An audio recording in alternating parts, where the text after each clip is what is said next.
Les cheminots grévistes n'en reviennent pas. Au moment où ils reçoivent leur fiche de paie de janvier amputée de plusieurs semaines de salaire, ils découvrent que les non-grévistes ont touché une prime. La direction de la SNCF a tenu à récompenser les agents qui ont permis de faire circuler les trains pendant la grève. La prime serait de plusieurs centaines d'euros. Explication Caroline Motte, Mathias Barrois. Récompenser les non-grévistes, c'est le choix de la direction de la SNCF. Après 56 jours de grève, certains agents se voient accorder une prime exceptionnelle pour avoir assuré leur travail, alors que certains grévistes touchent ce mois-ci un salaire proche de zéro. Une gratification visible sur les fiches de paye de janvier, de 300 à 1500 euros, affirment les syndicats, qui crient au scandale. C'est des primes tout simplement de briseurs de grève, faut appeler un chat un chat. Voilà. C'est des primes qui vont de 500 euros à 1500 euros, c'est pas 10 euros. 1500 euros supplémentaires, pourquoi? Pour briser une grève sur quoi? Sur les retraites. On s'est battu sur les retraites, sur nos retraites, les retraites de nos gosses, les retraites des gosses des non-grévistes et les retraites des gosses des gens qui vont toucher ces primes. Donc c'est complètement immoral. Les cheminots grévistes n'en reviennent pas. Au moment où ils reçoivent leur fiche de paie de janvier amputée de plusieurs semaines de salaire, ils découvrent que les non-grévistes ont touché une prime.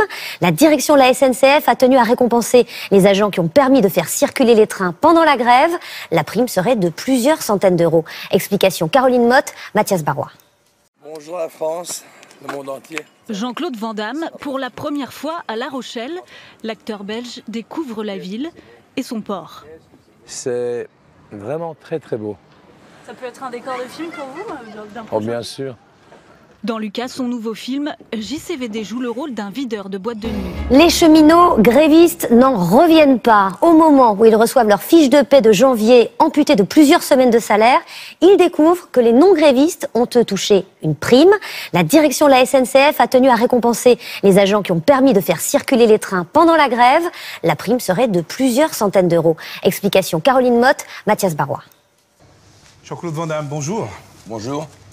Vous savez que pour un journaliste comme moi, qui suis ni spécialiste des films d'action ni des arts martiaux, c'est une sorte de défi de vous interviewer parce qu'en fait, on ne sait jamais dans quelle direction va partir l'entretien, puis surtout si on va tout comprendre ce que vous dites. Vous ressentez parfois que les journalistes sont un peu gênés quand ils sont en face de vous? Non, je crois pas. Ou peut-être parfois impressionné parce que l'image est plus grande que la personne, tu sais. Je suis un mec normal et puis bon, tu vois, la publicité, le PR et tout ça, donc les gens croient que tu es quelque chose qui a... En vérité, c'est une illusion audiovisuelle, si tu veux, et médiatique.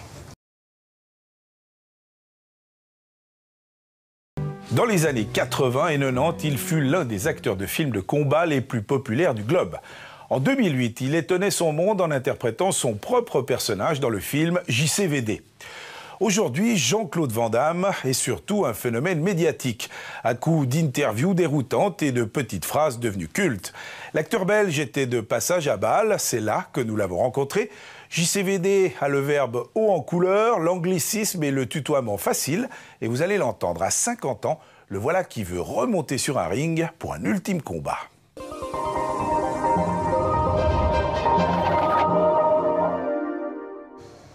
Jean-Claude Van Damme, bonjour.